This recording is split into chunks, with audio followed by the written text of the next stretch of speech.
Brew. We're basically conducting an enormous experiment on our children. Marketplace tests home cleaning products. Here they're saying to spray where kids are, to use routinely. Is that a good idea? That's something that the parents should think about. When it comes to my son being injured, getting a refund is the least of my worries. People used to think that using mercury was safe.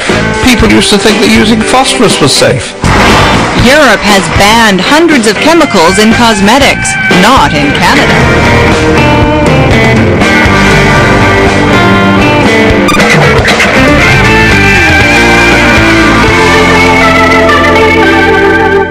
Hi, welcome to Marketplace. I'm Erica Johnson in Vancouver. We seem to be a society obsessed with keeping our homes clean. We want our bathrooms and our kitchens hospital-grade disinfected. Cleaning products promise miracles, faster, easier, better results, less scrubbing. But could it be our clean freak streak is actually harming our kids? Here's Wendy Mesley with the story.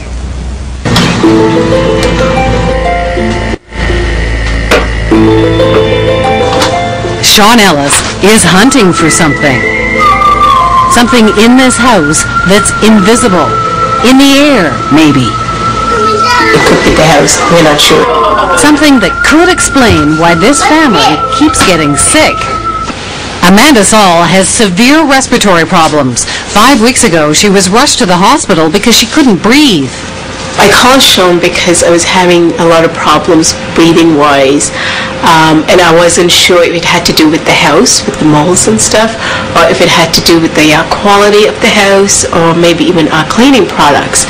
Her oldest son, Kieran, is 3 years old. Like so many kids these days, he suffers from allergies, eczema, and recently, asthma. It's my oldest that I'm concerned about because he has asthma, so anything could trigger that. So Amanda turned to Ellis, a toxicologist who's begun marketing his services to anxious homeowners. Sean tests the air in people's homes, looking to see how many chemicals or other particulate matter may be floating there. There's a growing concern about the connection between people's health and their indoor environments. Sean tests for all kinds of things, mold, moisture, and more, he's testing for chemicals. Some of my clients using cleaners, especially if it's a combination of cleaners, can actually make them dizzy or have headaches. What he's talking about are cleaning products, like the ones Amanda and her husband use every day. Many of them contain chemicals. I think the majority of the awareness of cleaning products in people's homes are that a cleaning product is natural and safe. I don't think people consider cleaning products chemicals. And this young family likes their cleaners as much as anyone else. It is very seductive to try and get the best cleaning product out there that will actually do the job. Open wide! In your mouth, not on the floor. Speaking of seductive, check out the advertising. The Come On to Parents is full of babies and young children looking adorable and oh so vulnerable.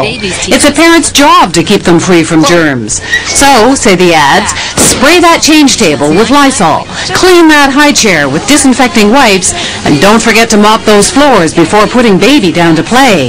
Last year, Canadians spent over $275 million on household cleaning products.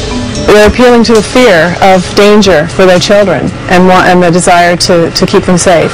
Lysol spray kills 99.9% of germs. Kathy Cooper is a senior researcher with the Canadian Environmental Law Association. What do you think when you see that? I find it very troubling that those kinds of chemicals are being sprayed in a child's crib. I think it's unnecessary, and I worry about the long-term toxicity.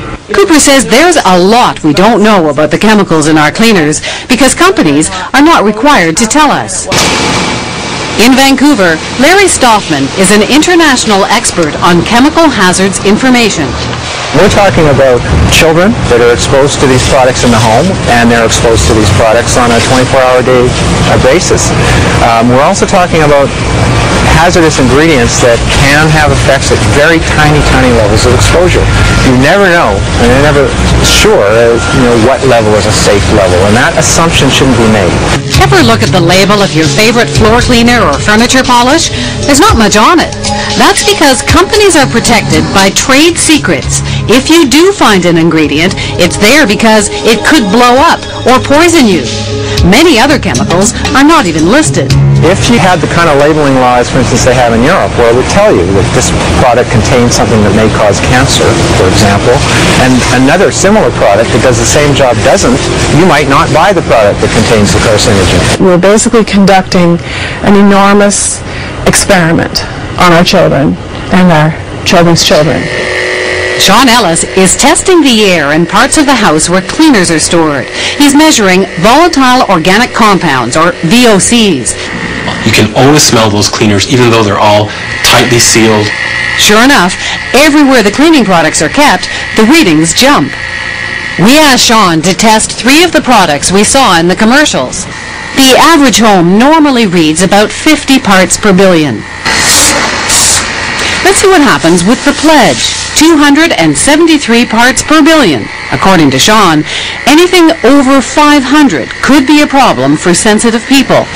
What about Clorox wipes? So again, a simple wipe, and the levels jump up from the hundreds into the thousands here. And finally, the Lysol disinfecting spray. We're now in the parts per million as opposed to the parts per billion.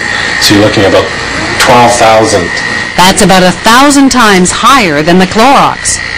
I'm cleaning the counters, but am I doing something opposite where I'm affecting my kids' respiratory problems? We live in an increasingly chemical society. Experts don't know how dangerous these chemicals might be, but they are starting to worry. Looks pretty oily. It's a little tricky at 5, but it doesn't take long for little girls to get the knack of making up. I'd probably feel like disgusting without it. By the time teens are young women, some are dangerously addicted.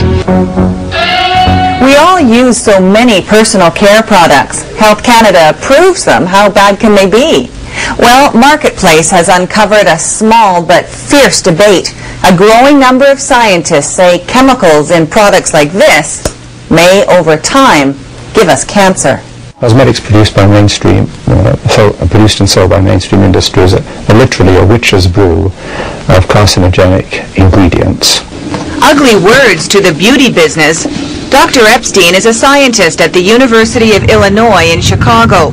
40 years of research have convinced him that tiny amounts of carcinogenic chemicals in products contribute to a toxic overload over a lifetime. So in other words, there's multiple carcinogens in this.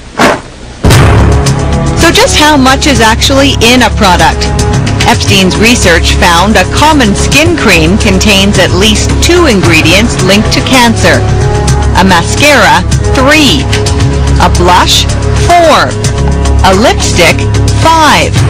And that's enough to worry Angelica Hackett. After all, we're coating ourselves in these products our whole life. Dr. Gideon Corin is a pediatrician at the Hospital for Sick Children in Toronto. How can we, as one of the most advanced countries in the world, allow these to enter our household for small children without the appropriate testing to see that it's safe? Dr. Corin says young children are especially vulnerable, partly because of exposure. Everything goes into their mouths, and they virtually live on the floor. But also, young kids are more sensitive because they're still developing the basic body systems, the brain, the internal organs, the respiratory and immune systems. Even the reproductive system is not fully developed until adolescence. We got a call just last week from a supervisor in a daycare center. They said, well, we've been using some different cleaning chemicals in our daycare. And suddenly, not only the staff, but the children are complaining of problems. And they wanted to know what was in the cleaning products. There are no resources in this country for people like that to turn to. What is this? Dr. Corin and a researcher are conducting a study. They're looking at the babies of mothers who were exposed to chemical solvents in the workplace. So you're finding that vision is affected in some of these fetuses, babies. What does that indicate? What does that mean? Well, of course, vision is one of the functions of the human brain. So it means that these chemicals find themselves through mom, through the umbilical cord, into the baby, into the developing brain, and damaging functions there. And the baby is born already with a problem. Wipe this off. Jenna's mom was at least warned she was working with toxic chemicals. Manufacturers are obliged to release toxicology data in the workplace. When these same chemicals are used in the home, the exposure is lower, but no one knows what effect they may have, and there's no obligation to inform us. Dr. Corin isn't the only specialist to be increasingly concerned about what living in such a chemical society might be doing to our kids. Respiratory illness is the leading cause of admission to hospital for children. Childhood asthma has jumped 400% over the last 20 years. And after injuries, cancer is now the leading cause of death among children aged 5 to 9. There's increasing evidence of links between those kinds of chronic health effects in children and a certain range of chemicals in our environment. Can you smell? Yeah. So we went to see a chemist, Dr. Virginia Solaris. She's an indoor air quality expert. And we asked her, what's in some of these products being marketed to young families? This is one product we're looking at, Lysol Antibacterial Action. It does actually list ingredients, ethanol, 79%. And not just any ethanol, says Solaris, it's denatured ethanol. She's put together a book for us full of data sheets which list the hazards of specific chemicals in the workplace. Again, there's nothing like this available on the effect of these chemicals when used in the home. Here's what Solaris discovered about denatured ethanol. May cause irritation of eyes and mucous membranes, may cause central nervous system depression if inhaled or ingested. So, we now know everything that's in the Lysol, do you think? No, there's more? Yep, says Solaris. There's also alkyl dimethyl benzyl ammonium chloride. This is a class of compounds that act as a disinfectant or biocide. Which means it's a pesticide. It's harmful by inhalation, ingestion, and through skin contact. So we've learned that in this can, there are products that can cause skin irritation or irritation to the lung, even neurological implications. And yet here they're saying to, spray where kids are, to use it every day or at least use routinely. Is that a good idea? Well, that's something that the parents should think about. Do they want to spray the air that people are breathing, or the kids, the toys or surfaces that the children are touching? Do they want them sprayed? Okay, now this is Clorox disinfecting wipes. It says to wipe surfaces throughout the house, kitchen, and bathroom. Playpens. It lists two products, dimethylbenzyl ammonium chloride and dimethylethylbenzyl ammonium chloride. Again, like in the Lysol, more pesticides with possible harmful effects. If you find that it has an ingredient which is a chemical, you can't even pronounce it, you don't know what it is, you don't know how it can affect you, I think it's about time you think, should I be using this? Now here is another product. This is Pledge. There's no ingredients listed at all. It has silicones and it has butane gas. Like in the lighter? Yes, and propane. Like in the barbecue? Exactly. So what do they do, butane and propane? May be harmful if inhaled. Eye irritant and narcotic, meaning it can affect the brain. And then there's the glass cleaners. What's in them? Some of them have what are called glycol ethers. There's concern over these products because for workers who are exposed occupationally, they've been seeing some reproductive effects, and so in the semiconductor industry, they're being phased out. What about all the laundry detergents and fabric softeners? I think people assume that they're safe. Is there any cause for concern with chemicals in those? You'd be amazed at the number of chemicals that are used in detergents. They have chemicals to prevent the dirt from sticking back onto the clothing. They've got chemicals to oxidize, and of course you've got the perfumes. You may not be rinsing away all of those chemicals. What kind of exposure do you need to those chemicals before it's harmful? We don't really know. But we know at some level it can be harmful. That's right. There's a labeling system in the workplace that has symbols for both acute and chronic hazards and statements that are supposed to warn you about those hazards. It will disclose whether it contains a carcinogen in it or a reproductive toxin or some other chronic health hazard. Some of these same chemicals are in consumer products, but there's nothing on the label like that for the consumer product. All household cleaners fall under the Hazardous Products Act, which is almost 40 years old. They are also regulated by something called the Consumer Chemicals and Containers Regulations. Labels are required to provide hazard symbols like poison and flammable, and they have to give information about first aid treatments for those ingredients. But there's no requirement to list other chemicals that could cause long-term health effects, and no warnings that say anything like may cause respiratory problems. People assume that if it's on the shelf, it's been tested, it's safe.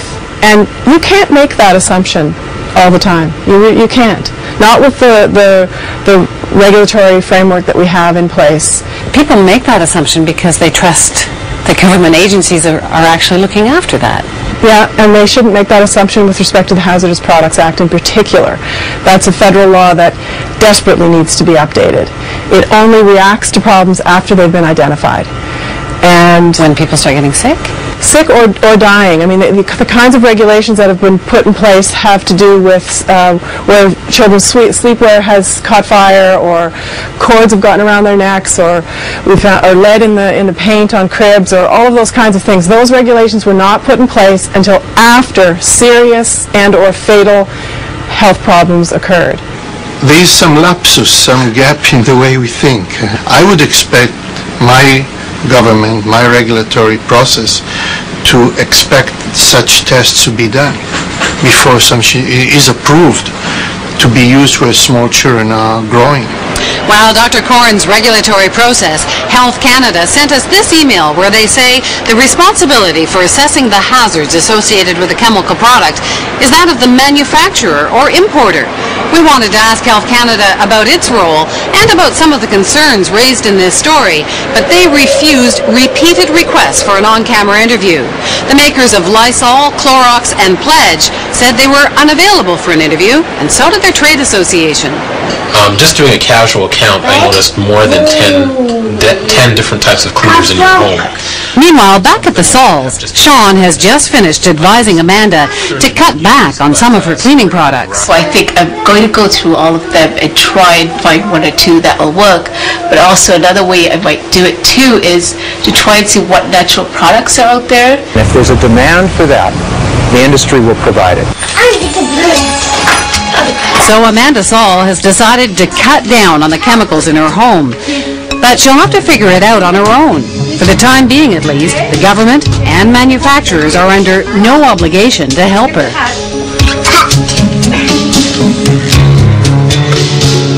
What if there were safer, better, less expensive alternatives? Would you investigate? Ask the person who gave you this video for more information. Let's stop poisoning our children.